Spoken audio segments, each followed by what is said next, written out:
در سراسر خاورمیانه تحرکات جدی بزرگی در جریانه. تهران و تل‌آویو هر دو خودشون رو برای چیزی بسیار بزرگتر از جنگ 12 روزه دارن آماده میکنن.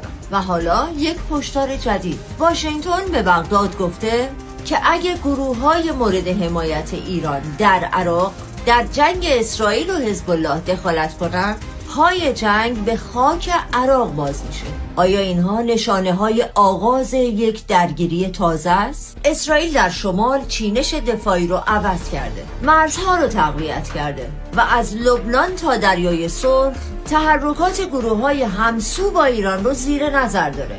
مقام‌های امنیتی اسرائیل سیگنال میدن که کشورشون برای یک جنگ چند جبهه‌ای آماده میشه. سامانه لیزری پرتو آهنین که اونو تغییر قواعد جنگ میخونن در آستانه عملیاتی شدن. اما جمهوری اسلامی روایت دیگه ای داره.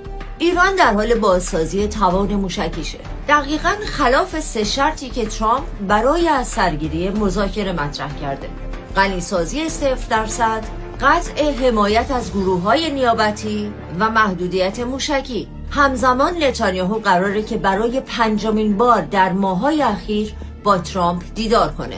در داخل ایران هم نگرانی‌ها جدیه. حسن روحانی میگه بازدارندگی ما اونجایی که دست نیروهای مسلح ما بوده، مربوط به دستگاه امنیتی ما بوده، اونجا ما نقص داشتیم، اشکال داشتیم. اگر حفره‌های امنیتی هنوز بسته نشدن و اگر مرحله بعدی درگیری گسترده تر از گذشته باشه، کدام یک از مقام‌ها و مراکز حساس در تیررس خواهند بود؟ آیا علی خامنه‌ای مهمترین هدف بعدیه؟